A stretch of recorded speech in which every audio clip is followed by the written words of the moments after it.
extravaganza. Today, the Macy's Thanksgiving Day Parade consists of miles of marching.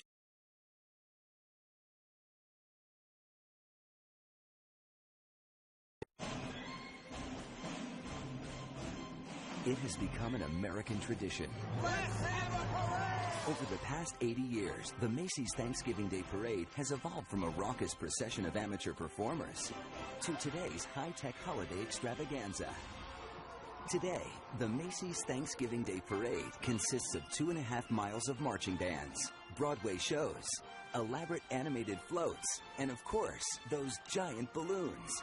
In all, 8,000 marchers make their way from Central Park West to the Macy's flagship store in Herald Square.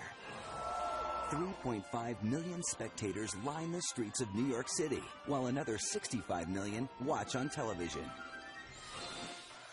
Creating this spectacle takes a year-round effort from the artisans at the Macy's Parade Studio in Hoboken, New Jersey. The animals and other characters found on a modern Macy's float are formed from blocks of styrofoam with this cutting tool called a hot wire. Details are then meticulously sculpted into the styrofoam by hand.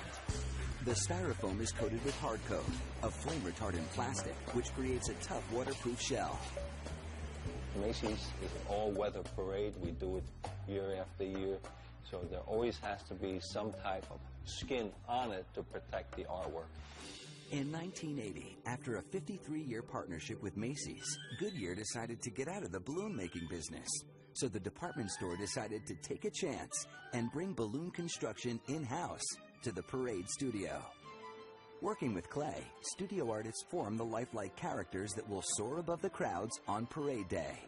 Once the clay model is finished and polished, a solid version is molded out of plastic. Now the mold is in two parts. The inner section, which is placed directly over the clay, is a silicone rubber. So that gives us a flexible mold. This outer shell is a rigid plastic that is put over it to cradle that. It's called a mother mold.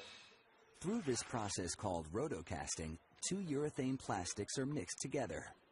Once combined, the chemicals will harden, creating a cast model. Now the challenge is to take this model and recreate it on a much larger scale. This is done at Aerostar, a manufacturing facility where a scaled-up version can be translated onto fabric. The strips of fabric are then seamed and heat-sealed together.